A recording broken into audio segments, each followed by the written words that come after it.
Hello everybody and welcome back to another video. Today we're going to be checking out the life and death of Sanguinius Warhammer 40k lore by Warrior Tier. Yes guys, I've had so many recommendations for Warrior Tier's life and death of Sanguinius. Sanguinius videos in general, you guys have been wanting me to check out some lore about him for a while, and it's easy to see why. I understand he's probably a lot of your guys' favorite Primarch out there, and I can see why. You know, he definitely seems, from my experience, one of the more likable Primarchs, somebody that everybody can kind of confide in, somebody that everybody can kind of trust. So it's easy to see why he's been getting a lot of recommendations. You guys have been wanting me to check him out for a while.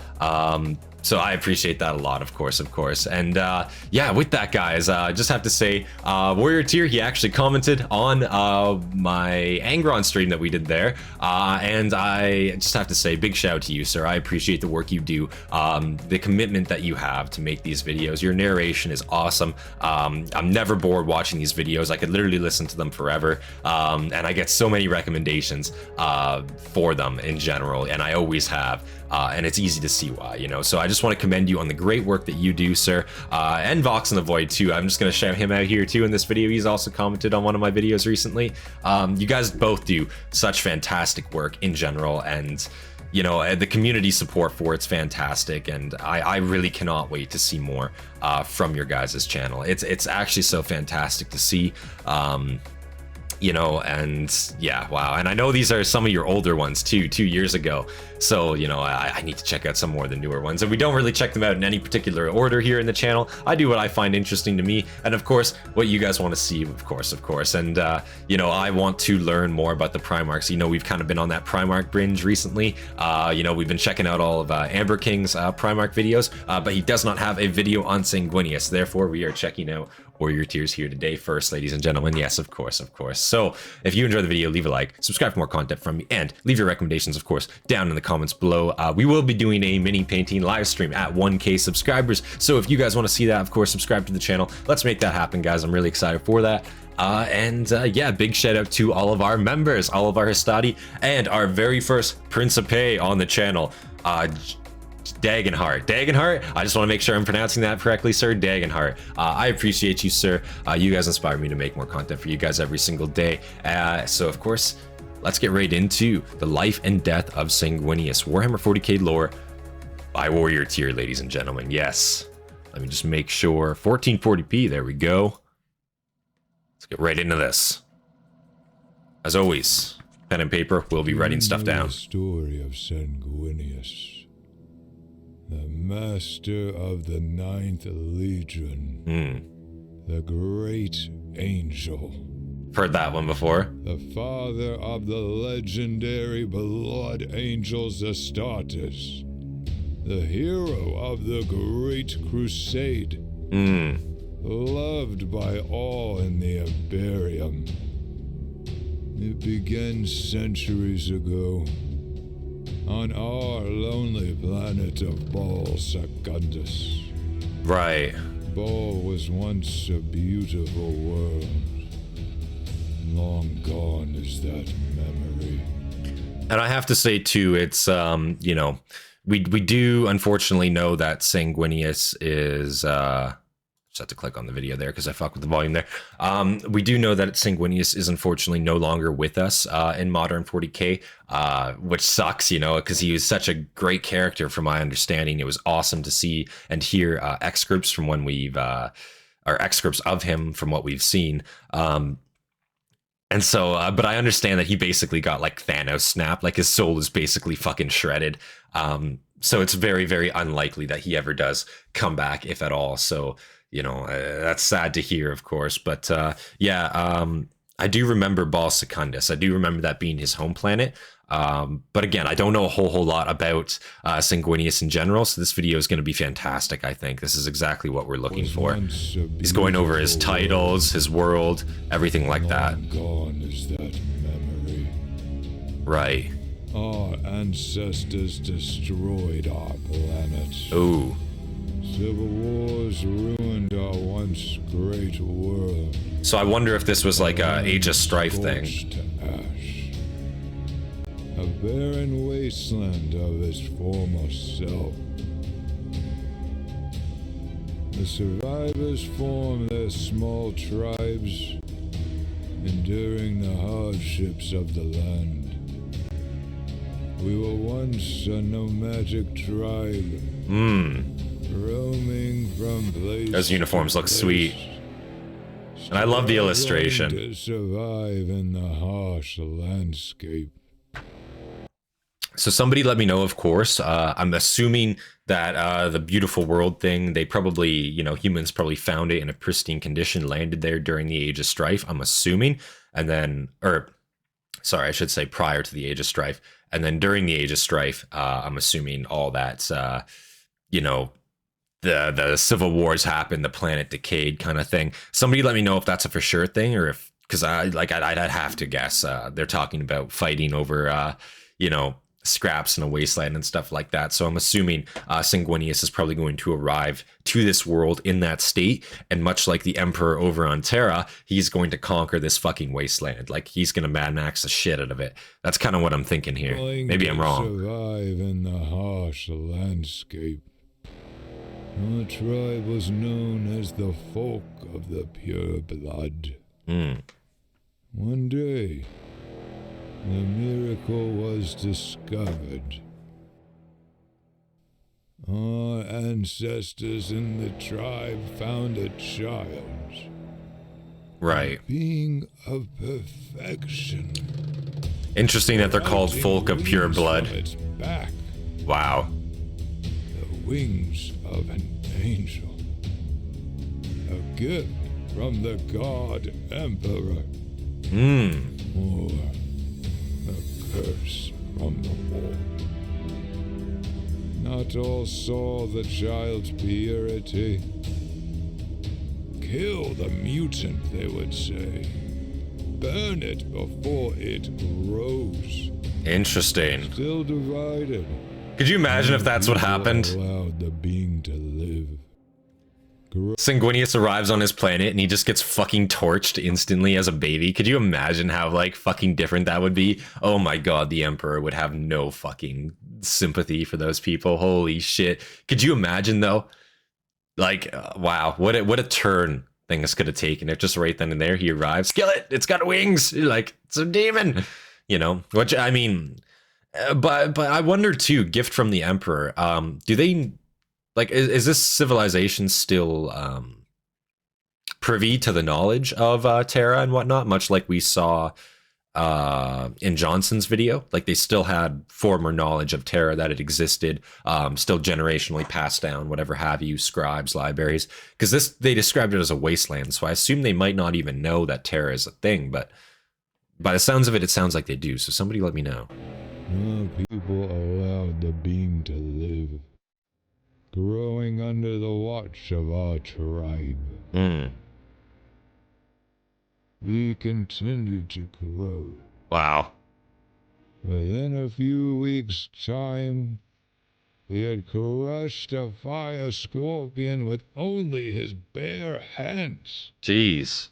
Within a year, the child had become a man. Isn't that crazy? Spawning into adulthood. After a year?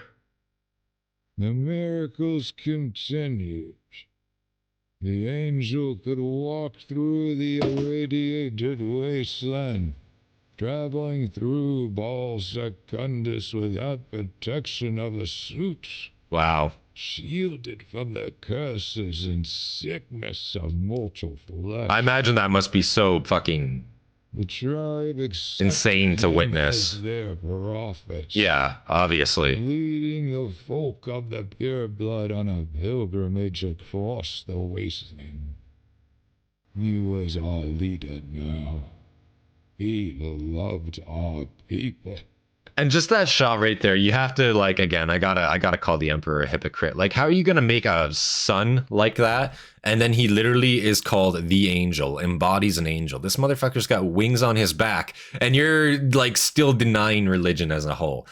Like, of course people are gonna, like, call this guy their prophet. Like, you know, if any, let's say, version of Catholicism still existed out there, or any religion in a sense, and, like, of course they would, because the Emperor only took over recently. So all these other worlds would have their own religion still. If any like variant of Catholicism maybe did survive, for example, let's say, of course they would see this guy and be like, that's the fucking prophet. You know what I mean? Or anybody on earth as it currently would stand would look at this guy and be like, yeah, that's an angel. You know, of course you would say that. He literally is. Like, you know, Emperor's a hypocrite. That's all I have to say. During the crossing of the wasteland, the tribe was attacked. Oh. A band of feral mutants ambushed our people. Like Fallout ghouls out here. Many within the clan. The angel changed that day. Ooh. For the brutal attack on our tribe, the angel became rage. Wrath enveloped him. It is said a nimbus of light glowed brightly above the angel. Ooh. As he cut through the mutants. Goddamn. The blood rage overtook his soul. Ooh. Over 100 mutants were butchered by his hands alone. The red thirst poured over him. So the first time we're seeing the red thirst take place in Sanguinius himself is when he witnesses his tribe being butchered by a pack of mutants. That would make sense to me. These people, you know, I've raised him in a sense, and though it might not have been for very long at this point, they revere him, and I'm sure he has great respect for them and whatnot. So yeah, I could see this activating that for sure in a sense. Yeah. And I wonder, I guess it is just a gene defect, correct? Like it's just straight up just a gene defect, a mistake in quotation marks. Is that right? Our tribe praised the angel, grateful for his protection and blessings. They had received a gift from the god Emperor, a warrior of their own volition. The offensive was launched, eviscerating all mutants within the wasteland, purging all those that stood against the tribe. I assume that would be a pretty universal goal, though. The supreme ruler of all Vol. Like, who wouldn't want their planet purged of ghouls and mutants? Worshipped as Especially if they're god. Especially if they're like ravenous like that. They're fucking killing people on the daily. Like, I assume not many other humans on the planet would be against a plan like that. I'm sure they would definitely be able to be like, yeah, let's join forces, kill all the fucking mutants, and then after that, if we're still friends, we're still friends. And I'm sure after that, the planet's kind of unified in a sense. You know, once you take out like the threat, I guess, like the huge threat, and people can just stop getting butchered for no reason at all, like that does a lot for a planet, I think, you know? Time passed, and the story spread. The ears on Holy Terra heard the stories. How the angel was praised as a god. The god Emperor laid his eyes on Vol. As he was on his conquest to find his wayward sons. The god Emperor's arrival within the conclave of blood, the mighty theater carved into Mount Seraph.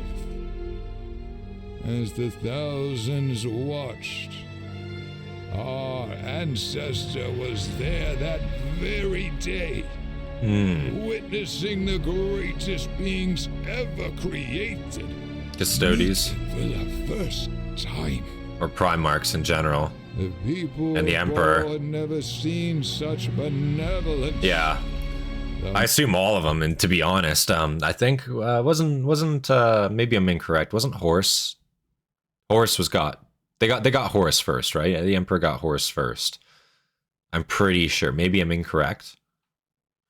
But at any rate, the Emperor himself showing up, this mass being, you already have a mass being on your planet, but now you're seeing something of a whole other level. Starships overhead, fucking, you know, custodies coming down on dropships, and then you see this gigantic fucking being, the Emperor, emerge from this ship, and it's like, what the fuck is going on, you know? And you already have, like, a being which you perceived as a god, and then you lay eyes on the Emperor, you know? I assume that would fuck you up severely. Like, you'd be like, what? Might of his glory could be felt by all. The gold armor pierced through the darkness. The tribe knelt before his glory. The angel spoke, a speech of pure beauty and power, giving hope and purpose to the people of Gaul.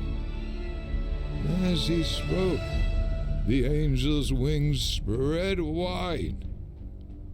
He lifted into the air, towering over the crowd, letting out a roar that could be felt through the very core of the planet. As he gracefully fell back to the ground, he landed in front of the god Emperor. The angel knelt without hesitation. It was now known. He was no longer the angel, the leader of Gaul. He was Sanguinius, son of the god Emperor. Funny how they never bothered to give him a name besides the angel. True. Sanguinius was blessed with many gifts. One was the foresight, the reminiscence into the future. For he knew this day would come. He knew he was the son of the god Emperor. The Emperor was pleased with his son. So Sanguinius also, if I'm understanding it correctly, suffered from premonitions. Very, very interesting, because, like, you know, we've seen other Primarchs suffer from premonitions, but maybe he was just gifted them at the time of their meeting rather than, like, being born with them in a sense. But we've seen other Primarchs with premonitions absolutely go fucking down the deep end because they're just like, you know, and their brain just fucking breaks, can't handle it. So, you know, and we thankfully know Sanguinius doesn't suffer that fate. He suffers a fate, but not that one, which is good at least, so. The Emperor was pleased with his son, pleased with the society he had forged. Really, even though he's revered as a god? For the might of the Imperium, he embodied the guiding light of humanity. Joining with his father, Sanguinius built his legion, taking the strongest warriors of Gaul, converting the mortals to Astartes. Right. The 9th Legion was born. For at its helm, Sanguinius led the newly formed Legion, the Blood Angels. Cloaked in gold armor, an ornate heart of red placed on his chest, symbolizing the passion and devotion to the Imperium. Above the heart lied 4 red rubies, each filled with the drops of blood from his legion. I see. Each representing the 4 worlds which the legion draws its recruits. Okay. Terra, the birthplace. Really? Okay. Ball Secundus, Ball Brine, and the planet of Ball itself. Joining the other Primarchs, the other sons of the Emperor, he gained favor amongst them all. So interesting, you know, comparison between, like, let's say them and the Ultramarines. The Ultramarines have so many fucking worlds, tons of worlds which they could potentially draft recruits from. And the Blood Angels only have 4, but one of them obviously being Terra. Now, I wonder if in modern 40k, if Terra is still a possible draft location for them. But yeah, other than that, Ball Secundus, Ball Prime, and the planet of Secundus itself. So really only 3 planets within a single system, to my understanding. Not very much comparatively to like some of the other legions you get there, for sure. So, but I imagine, like, you know, I imagine they're fucking very good at what they do for a reason. Like, look at Sanguinius. He is God. Like, he's a god. He is a demigod. Like, you look at him, you might not like think that with any of the other Primarchs. You look at him, this motherfucker's got angel wings. Like, look at him. You know? Insane. He gained favor amongst them all, but no bond as strong as that with Horus. The 2 brothers became close allies and friends. That's gonna suck later. They formed a bond of trust and loyalty. Brothers until the end. Sanguinius was beloved Unfortunately. by the people of the Imperium, by his brother Primarchs, and by his father. Sanguinius was the embodiment of the Emperor's greatness. The great crusade begun. The Blood Angels became the personal honor guard of the Emperor.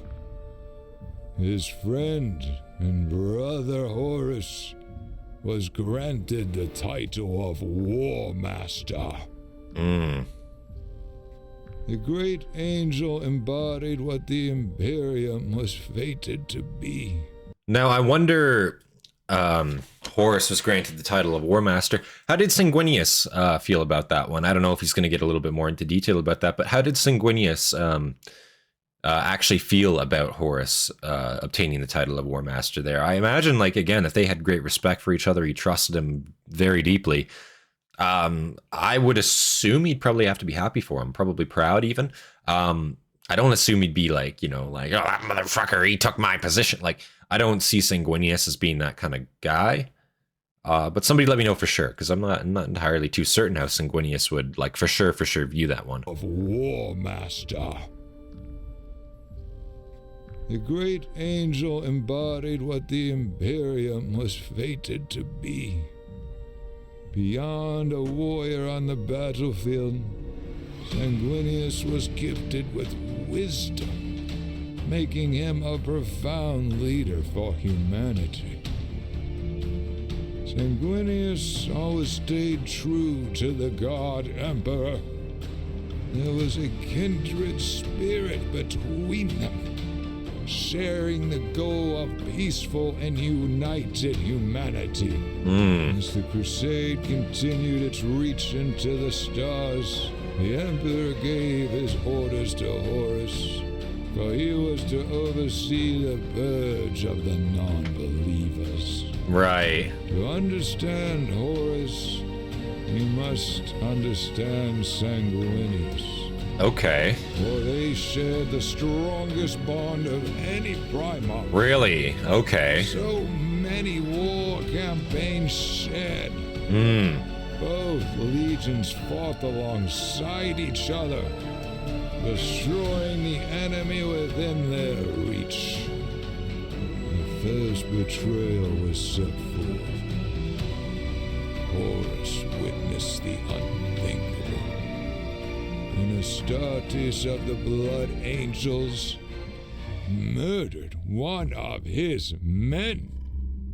That Blood Angel became a beast, a monster that lurked in nightmares, an uncontrollable tyrant that drank the blood of its victims. Yeah, we don't talk about that. Saw the Blood Angel thirsting on the slain Astartes. Yeah, about that. Sanguinius was told of this heresy.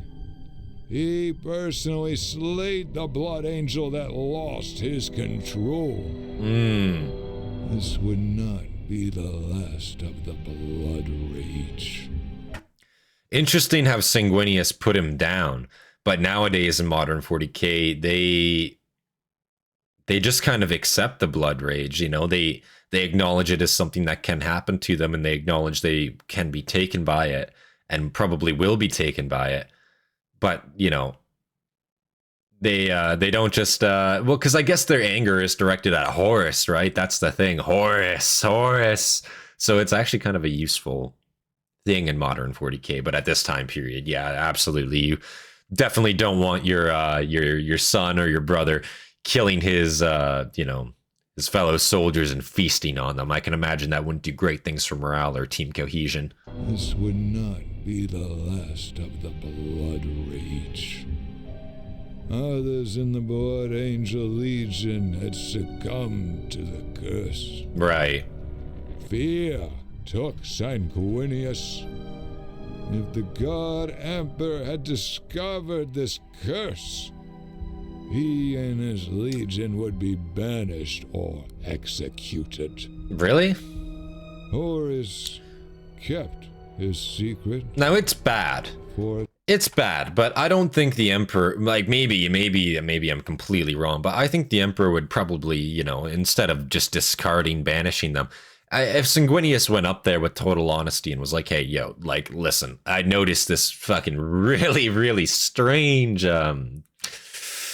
symptom, after effect, let's call it, you know, and he explained it, you know, I'm sure they could maybe try to work something out, work around it in a sense, try to fix it. You know, I don't see the Emperor, you know, after this extreme vow of loyalty, extreme showing of loyalty, they're very close. You know, Sanguinius would never turn his back on the Emperor. I don't see if he would just like banish or execute him. I think that's a bit of a stretch, especially with the Emperor's like foresight. But again, with the Emperor's foresight, maybe he already knew, maybe that was a thing. I don't know. Horus kept his secret. Well, that's good, I guess. For a time. Well, he is a snitch, so. The crusade continued. Rumor began to spread throughout the Imperium. The unthinkable. The Emperor's own son, the War Master, had fallen to chaos. The bond between the brothers was shattered. Horus was no longer the Primarch that he once knew. The ruinous powers of chaos had deceived his mind. Wow. Granting him powers in exchange for betrayal. Horus tried to use the Blood Angel's curse against them. His knowledge of the bloodlust would assist in corrupting the minds of the Blood Angel Legion. Oh. Horus knew he could not fight the Blood Angels. He did all in his power to convert them to the evil. Interesting. The Sigmas campaign begun. The war with the demons. Again, it's cool to see, like, you had definitely incompetencies in the Horus heresy, but Horus, you know, and Horus definitely had his own fair share of incompetencies, I'm sure, but he at least knew that, like, he didn't have, like, he didn't overestimate the enemy. He didn't overestimate, or underestimate, I should say. He didn't underestimate what he was going against. He knew war with any Astartes legion, like, with any legion of the Emperor, it was going to be a bloodbath no matter what. Like, it's not going to be good for either side if they do that. So converting to his cause is the best possible case. Versus you have, like, you know, again, people like Angron, where it's like, oh, just put me in front of the enemy, let me kill them, we're better. You know, and he's got rage and I understand it. That's why he's like that. But like, still, you know, that's the leader of like a war. And he's just blinded by that. You know, it's not somebody you want in charge necessarily. So totally makes sense that way. Begun the war with the demons. The Sigma's cluster was sent by Horus, a demon-infested empire Damn. sent to destroy or convert the Blood Angel legions. Upon reaching the demons in battle, a psychic onslaught obliterated the first of the Blood Angel legions. Damn. At the time, this was a new enemy. Right. A Xeno that was not yet catalogued or understood. Yeah. So they don't even know it's chaos. They don't know what they're fighting. Worse. It's not a Xenos. Visions plagued the Blood Angels, Oh. showing red death and visions of what was to come. Oh. The Legion made its way to Cygnus Prime, the throne of the demons. Endless hordes of the demons were fought and slain by the warriors of man. They were thrust into the realm of That looks war, crazy. fighting for their survival. The battles continued until the demon lord appeared. Wow. Kabanda. Kabanda. The legendary battle begun.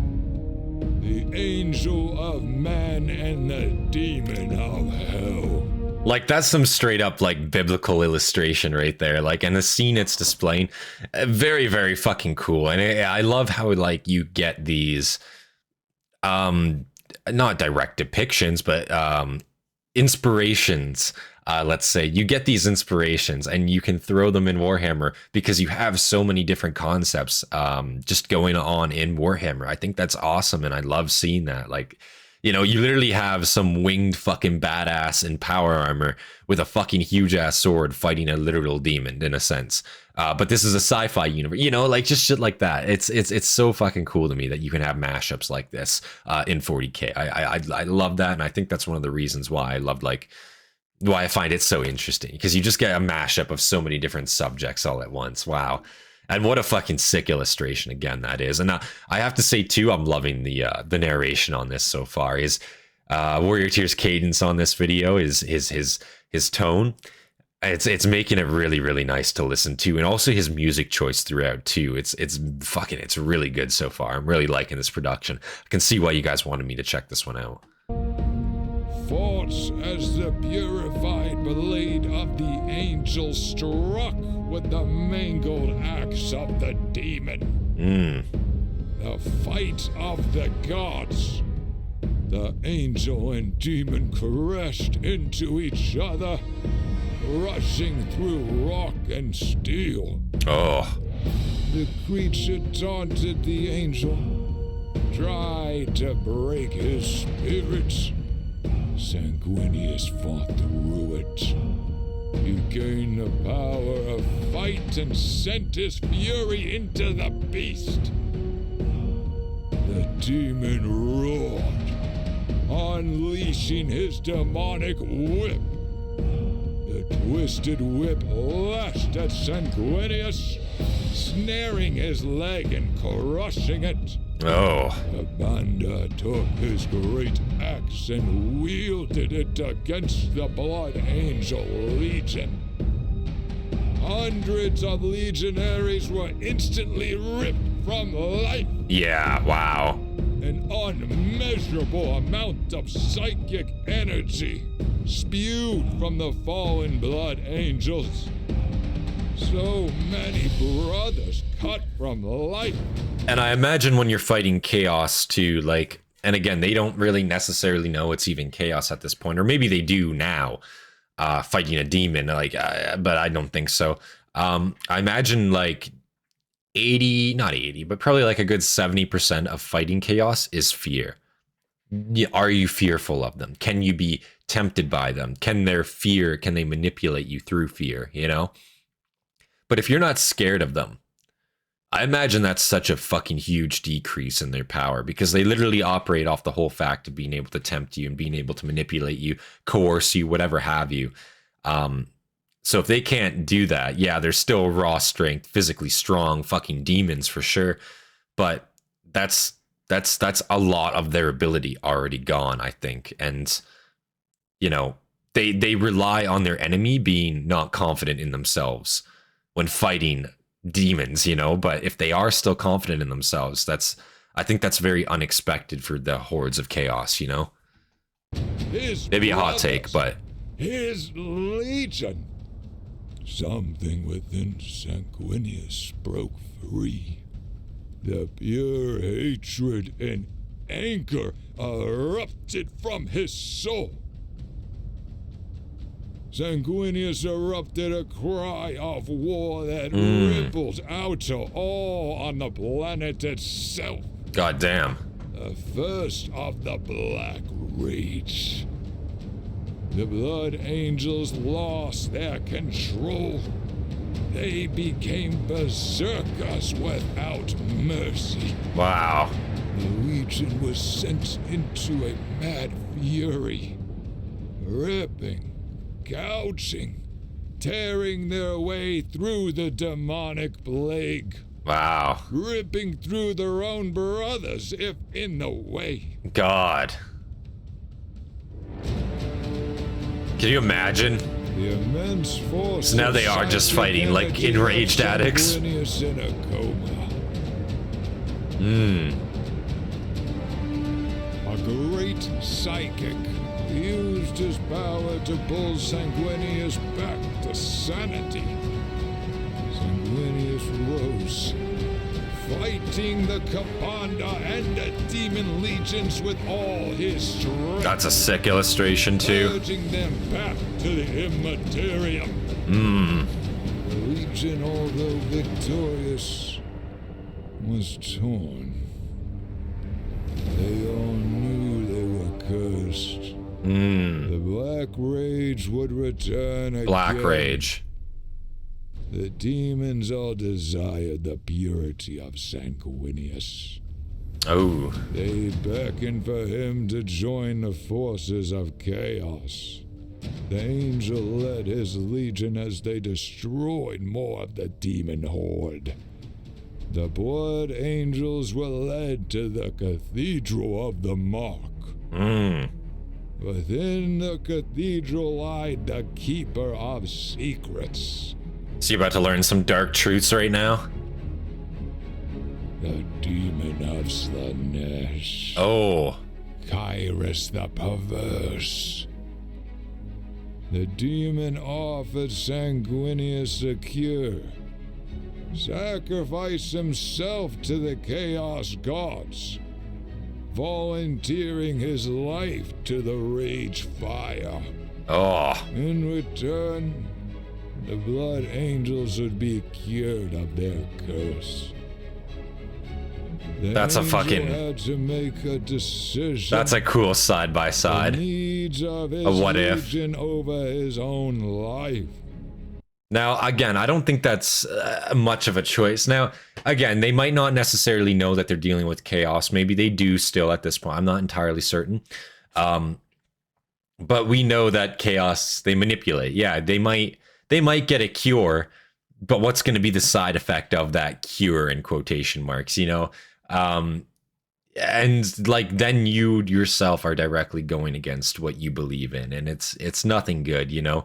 But this illustration right here, this is a fucking fantastic side by side. Wow, I really like the you know, half loyal, half traitor of Sanguinius there. That looks fucking sweet. Wow. With his sacrifice, his sons could be cured. Don't believe that, man.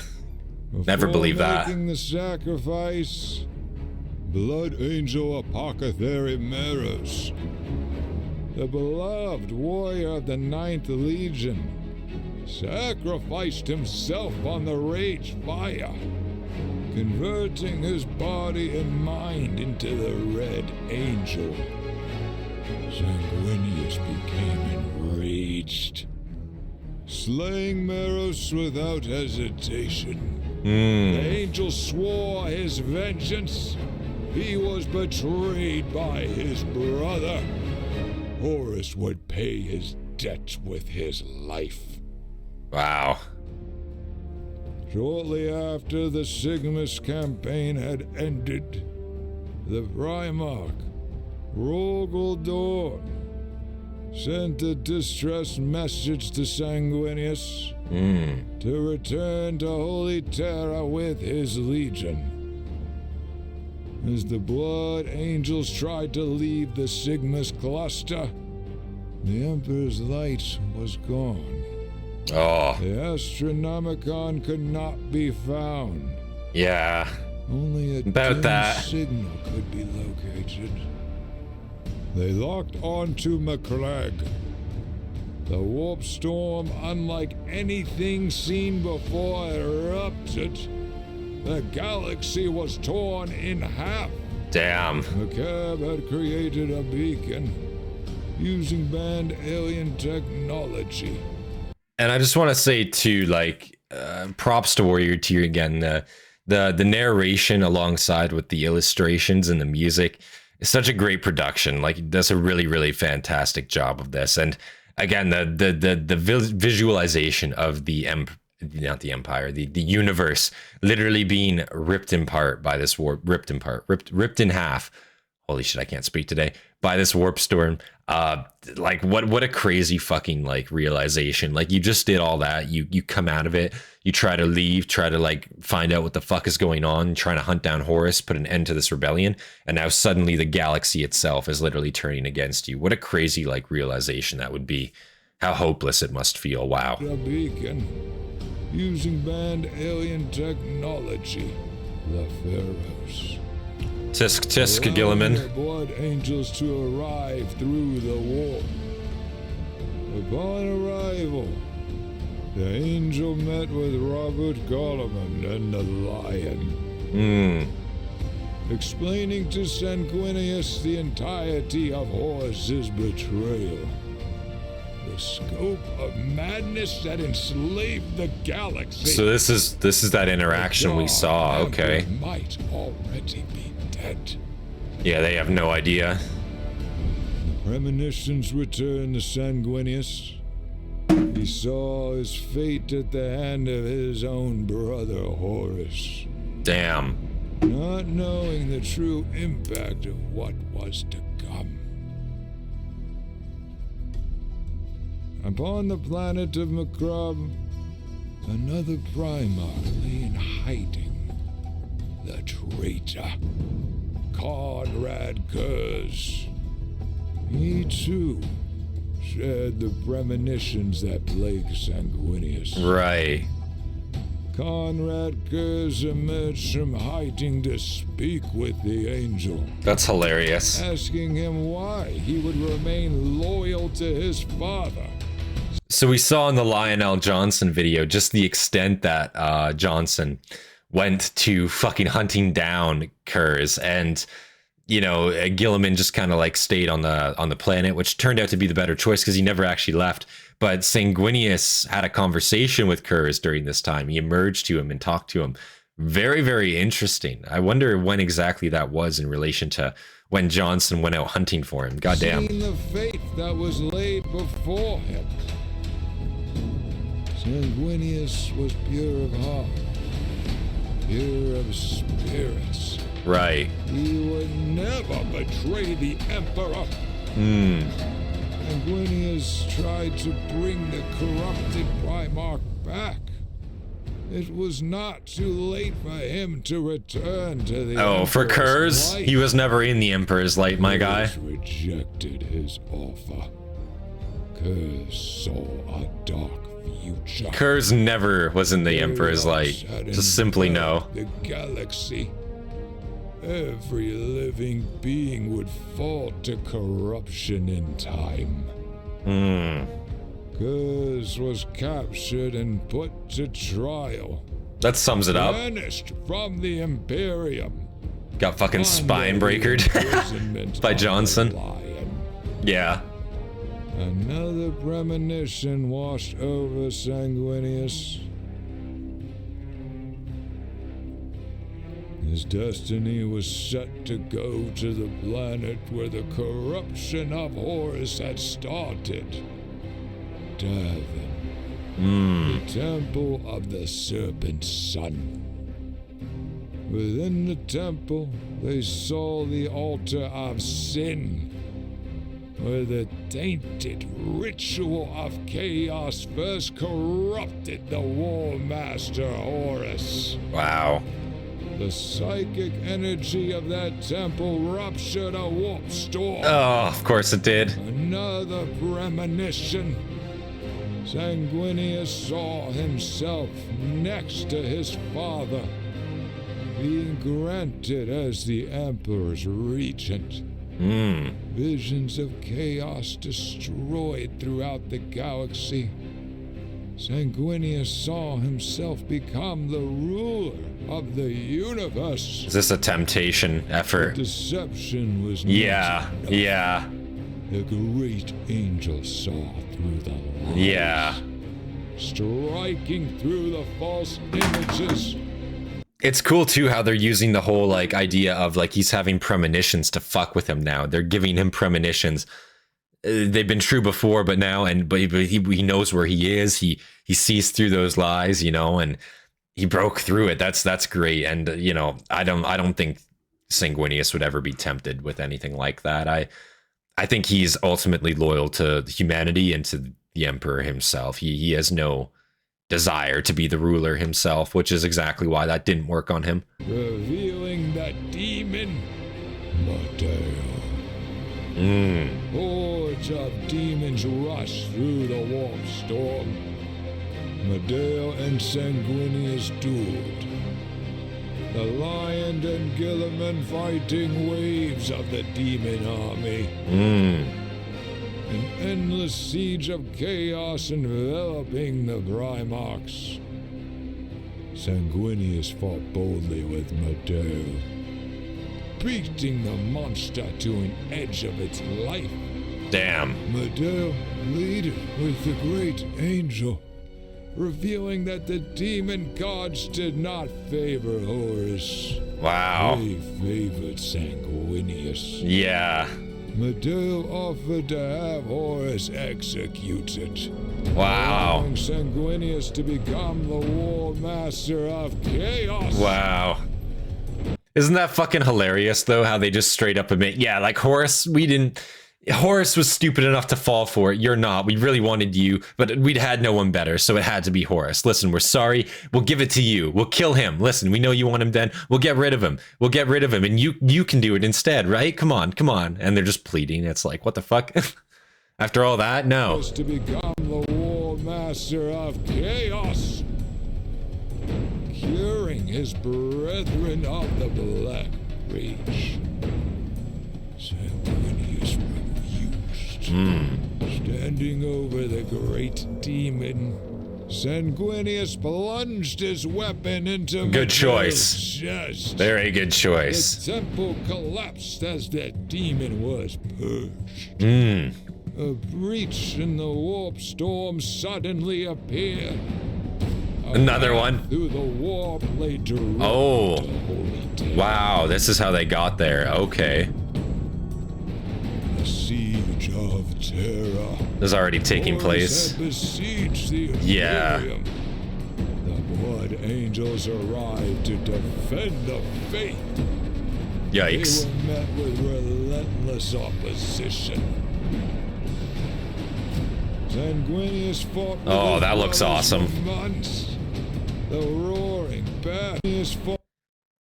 Hold on, I'm looking at this scene. I haven't seen this, like, I don't know what this is from, but I'm just looking at that heads up display in the bottom left.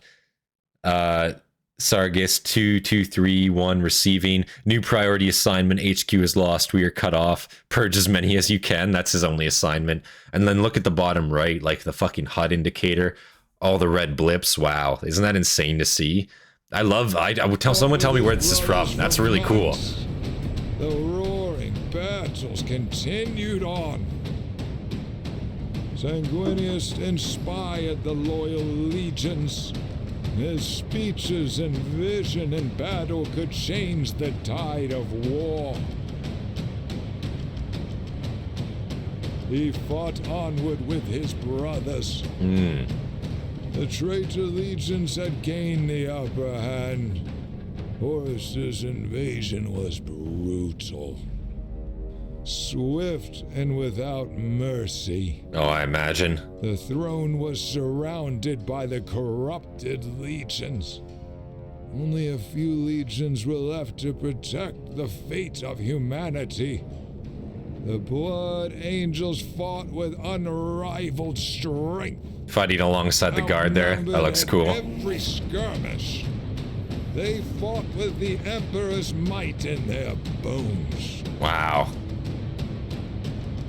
The great angel took to the skies, unleashing his sword against the greater demon army. Oh. The Blood Angels fought with all they had. I love seeing these illustrations and these tellings of the Siege of Terra, because it just makes me think, like in Warhammer lore, just how much shit has gone on Terra itself. Like, be it through the reunification, the Age of Strife, the fall, getting to that point, you know, and then throughout the Great Crusade, and then coming back to the Heresy.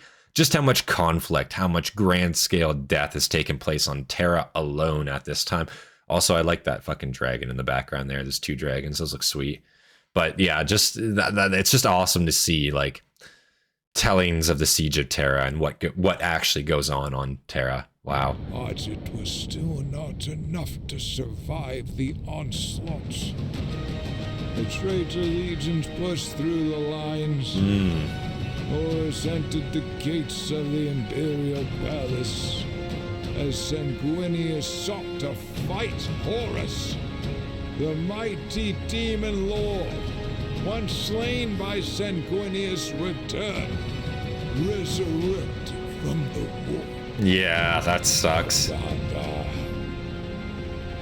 Ravanda met with Sanguinius at the gates of the Imperial. Yeah, and then you literally have greater demons spawning on Terra too. So crazy. Once more, they fought their way into the inner sanctum of the palace. Wow. Battling their own war. The throne room door split open as Sanguinius's body flew motionless onto the throne steps, beaten and on the verge of death. As Kabanda stood over Sanguinius, prepared to deliver his killing blow, the angel summoned the last of his strength. With a mighty roar, he grappled with the demon lord, taking to the skies with his wings. He let out a roar that rippled through time. He dived back to the ground, holding the demon above his head. What the fuck? Crushing the beast's spine upon his knee. Holy shit. Sanguinius swung the beast into the throne room doors. The monster was dead. So did he just like super fucking suplex into a knee breaker this fucking greater demon? Is that what just happened? Am I understanding that correct? Did he just fucking like somebody's got to fucking make an animation of him doing that fucking maneuver, dude. That would be fucking like awesome to see and also hilarious. I want to see that maneuver, you know? I want to see that fucking take place. What the fuck? The time for death was not now for the angel. Sanguinius is breaking out his fucking breaking out his raw days again, you know? His fate was yet to be sealed. The Emperor joined Sanguinius. Little late, Emperor. To stand by his side in battle. What the fuck? You couldn't have showed up like 2 minutes ago? Stood confident as his traitor legions pushed through all in their path. He savored the fight and sent his challenge. Fight him on his ship, the Vengeful Spirit. Right. The Emperor laid his hand upon his son's shoulder, looking at the angel with pride. Unsure of what was to happen, they both teleported to the Vengeful I think the Emperor had a pretty good idea. Maybe not for sure, but I think maybe not a for sure, but what he must have definitely seen what could have happened and what was probably likely to occur when they did that. I think it was just kind of like a Hail Mary, like we have to do it kind of thing. But unsure of what was to happen. I guess that's not technically wrong. Unsure is the word I'd use. Separated upon arrival to Horus's ship. Horus used his powers of chaos to ensure he was first to meet the angel. His brother and friend. Horus extended his hand, asking for Sanguinius to join him on his unholy conquest. The angel knew his fate. He knew what laid ahead if he refused. Yet, I wonder if what was fated. I wonder if he mentioned at all to Horus during this time, like, hey, these motherfuckers are about to sell your ass out if I became War Master. I almost said yes. Like, I'd fucking, you know, like, I wonder if they exchanged words about that.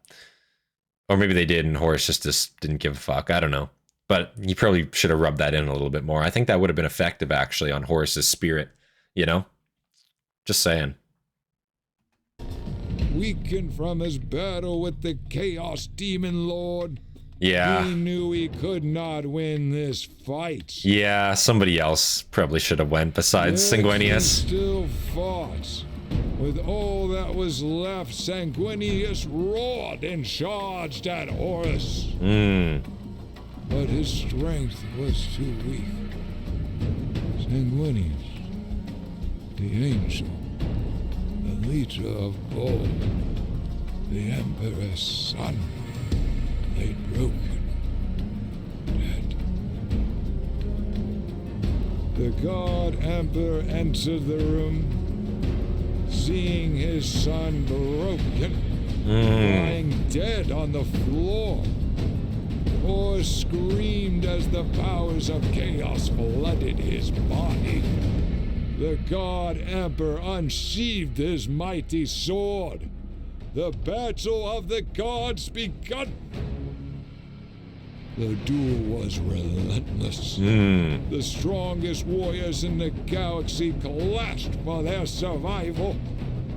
Even with the betrayal, the God Emperor tried to salvage his son, tried to bring him back from the curse of chaos. Nah, that's a waste of time, my man. He was wounded beyond the physical pain.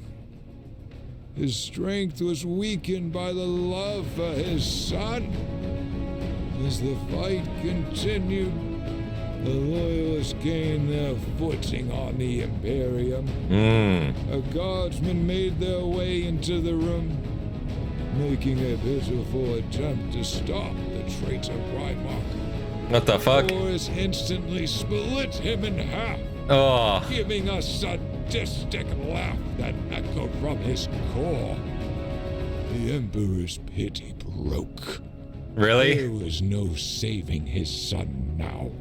All he had to do was cut a simple guardsman in half in front of him and laugh for the Emperor to be like, yeah, he's beyond saving now. Like, bro, look at what he's been doing. He's done way worse than that. You know, like, yeah, I would say like a simple guardsman being cut in half and laughing. Like, for Horus at this point, the Emperor must know it's just like, yeah, that's fair. You know? Like, it's not fair. It's fucked up still, but you know what I'm saying? Like, he's seen him in front of him right now, and he's probably just like, yeah, that's about where he's at, like, mentally. I can't really be surprised by that. So if you're trying to salvage him and he laughs at that, and then you're like, he's not worth salvaging, I feel like you weren't trying that fucking hard to begin with. Like, given the circumstances, like, what the fuck? Like, look at what's going on around you. Oh my god. He saw his opportunity the angel had granted him. Cut him down. With Horus's fight with Sanguinius, a large crack was formed in the armor of Horus. Right.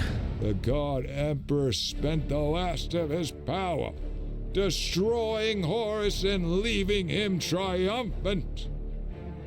As the God Emperor stood over his fallen son, Horus begged for his forgiveness.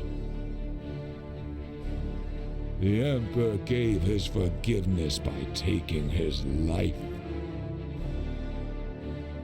The siege of terror forever left the Blood Angel chapter open. The progeny of Sanguinius were forever cursed with the Black Rage. Yeah. The bloodthirst infected all that was left of his legion. But with the death of Sanguinius, the psychic memory of his death plagues all who share his blood. Wow. The gene seed of every blood angel was now tainted. Each cursed with a disease that could come at any moment. On the eve of battle, one could be turned, consumed by the vivid memory of their leader's death. Yeah. The curse that could never be tamed. Only death could cure. So much misery caused by Horus and his corruption. The blood angels were now broken. Oh, I imagine. Shattered into chapters. All cursed with the same fate. The future of the blood angels is unknown. They are a legion that still remain true to the God Emperor. Of course. Even though they hold their curse, they continue to fight. Right. Serving the Imperium until the end. The Imperium celebrates the angel that once saved them all. This day, the day of Sanguinala, was created to remember him. The great angel was a true warrior. He was a hero with a pure soul. Never to be matched again. No. He is an example for us all. The true embodiment of the God Emperor. Glory to Sanguinius, and glory to the Imperium. Wow. Join our chapter. Subscribe. Wow, guys.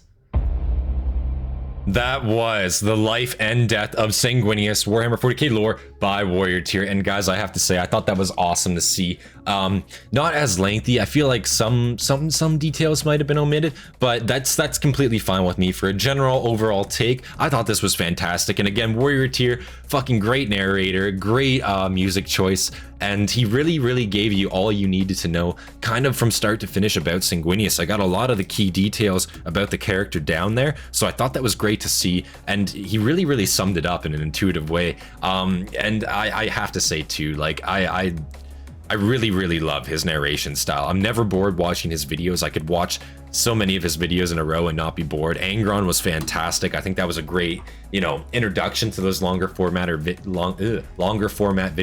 that we now do on stream.